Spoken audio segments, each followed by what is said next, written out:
देखिए जी, ये तो छोटा मुंह और बड़ी बात हो जाएगी।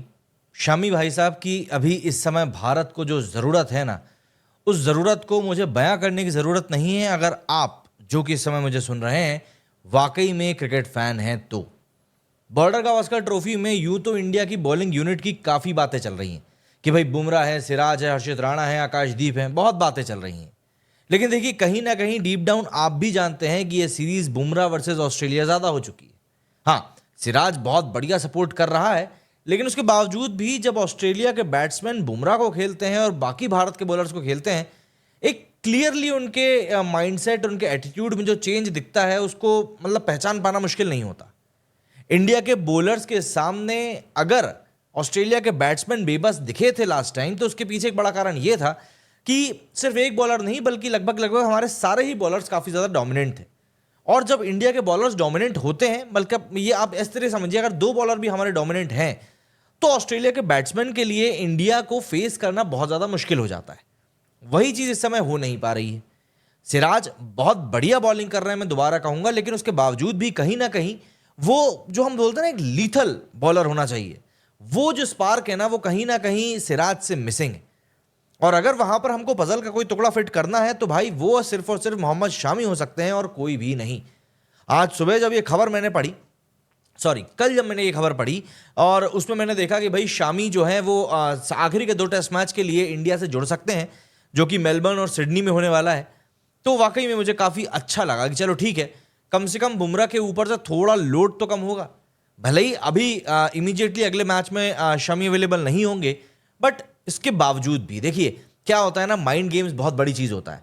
जब आपको पता होता है कि नहीं यार, आने वाले समय में मेरा रास्ता जो है आसान होने वाला है, तो आप कठिन रास्ते को भी बड़ी शांति से गुजार लेते हो। बस आप कुछ यूं ही समझ लीजिए। देखिए, बुमराह अपने आप में एक वर्ल्ड क्लास बॉलर हैं, एक ऐसे बॉलर हैं जो कि पूरे के पूरे मैच को अपने दम पर जिताने की क्षमता रखते हैं। लेकिन आपको दूसरे एंड से सपोर्ट चाहिए होता है, ठीक वैसे ही जैसे कि एक बैट्समैन के साथ होता है ना, कि एक बैट्समैन भले ही खड़े होकर 100, 125, 150 रन मार दे, लेकिन अगर दूसरे एंड से कोई बल्लेबाज टिकी नहीं रहा है तो उसकी बड़ी पारी का भी कोई मतलब नहीं होगा। मुझे याद है आज भी इंडिया ने एक मैच खेला था श्रीलंका के खिलाफ, उसमें इंडिया ने कुछ 300 रन बनाए थे। उन 300 में से 200 रन जो थे ना, वो वीरेंद्र सहवाग के थे। अब बताइए, एक बैट्समैन दोहरा शतक मार रहा है और बाकी पूरी टीम मिलकर 100 रन बना रही है। तो ये सिनेरियो में क्या होता है ना, आप कभी भी एक टीम के तौर पर अपनी जीत जो है सुनिश्चित नहीं कर सकते।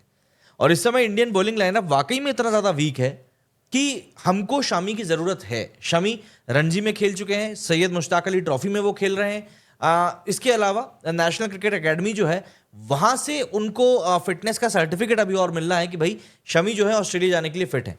जो रिपोर्ट सामने आ रही है उन्हें बताया जा रहा है कि शामी का जो वीजा है वो भी रेडी रखा हुआ है। बस जैसे ही एनसीए की रिपोर्ट मिल जाएगी, उसके बाद शमी को जो है फ्लाइट में ऑस्ट्रेलिया के लिए रवाना कर दिया जाएगा। बोल तो खैर लोग ये भी रहे हैं कि जिस फ्लाइट से शमी आएंगे उसी फ्लाइट से रोहित को वापस भेज दो, लेकिन देखिए ये सब बातें मजाक मस्ती की हैं, इसे सीरियस मौकों पर ये अच्छी नहीं लगती। वैसे जय शाह साहब चाहें तो क्या नहीं कर सकते, एक फ्लाइट ही तो अरेंज करानी है। अब तो आईसीसी के सर्वे सर्वा बनकर बैठे हैं वो। खैर, इस समय मोहम्मद शामी की वाकई में बहुत ज़्यादा ज़रूरत है। ये बॉटम लाइन है जो मुझे ऐसा लगता है कि हम सभी को एग्री कर जाना चाहिए, क्योंकि इंडियन बॉलिंग अटैक जो है इस समय ऐसा लगता है कि शायद एक बॉलर और ऐसा चाहता है जिसकी की मारक क्षमता बहुत शानदार हो और सामने वाली टीम को पूरी तरीके से घुटनों पर लाने के पूरी मादा वो रखता हो। अभी के सिनेरियो में ऑब्वियस सी बात है, ये टेस्ट मैच जो है ऑलमोस्ट इंडिया के हाथ से निकल चुका है। मिराकलस पारी अगर नीतीश रेड्डी और ऋषभ पंत खेल देते हैं तो कुछ बात अलग होगी, वरना ये मैच ऑलमोस्ट इंडिया के हाथ से निकल चुका है। और ऐसे सिनेरियो में ऑब्वियस सी बात है, आप यही चाहते हैं कि भाई आप अपने ज़्यादा से ज़्यादा प्लेयर्स को कंजर्व कर सकें। तो ऐसे में एक चुटकुला और सोशल मीडिया पर वायरल हो रहा था कि कल इंडिया के जो बैट्समैन हैं वो बिना लीड को उतारे ही आउट हो जाएंगे, जिससे कि ऑस्ट्रेलिया को दोबारा बैटिंग ना मिल सके और बुमराह को चोट लगने की जो एक संभावना जताई जा रही है ना, वो चोट भी ना लगे। दरअसल बुमराह को लेकर माना जा रहा था कि शायद उनको थोड़ी सी प्रॉब्लम है, उनको चोट वगैरह कुछ लगी है, क्योंकि आज मॉर्निंग के सेशन में रोहित शर्मा ने उनसे सिर्फ 4 ही ओवर डलवाए थे, जबकि मॉर्निंग का सेशन आज का बहुत ज़्यादा इंपॉर्टेंट था। अगर उस सेशन में हमको कुछ और जल्दी विकेट मिल जाते तो ऑब्वियस सी बात है हमारे लिए चीज़ें आसान हो सकती थी, लेकिन उस सेशन में बुमराह ने सिर्फ 4 ओवर डाले। अगर हम पूरे मैच की बात करें तो बुमराह ने सिर्फ 17 ओवर डाले हैं और 4 विकेट बंदे ने अकेले निकाल ली। तो आप समझ सकते हैं कि इस इंडियन टीम में बुमराह की क्या ज़्यादा वैल्यू है।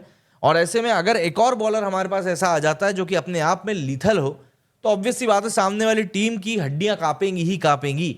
और यकीन मानिए, अगर इस बीजीटी में इंडिया को अभी भी कोई जादू चलाना है तो आपको इस तरह के प्लेयर की जरूरत पड़ेगी। देखिए, रोहित शर्मा की कप्तानी को देखने के बाद तो वैसे भी काफी ज्यादा डल महसूस कर रहे हैं काफी लोग, क्योंकि ये 3 मैच न्यूजीलैंड से हार कर आए हैं और चौथा मैच जो है ऑस्ट्रेलिया से हार रहे हैं।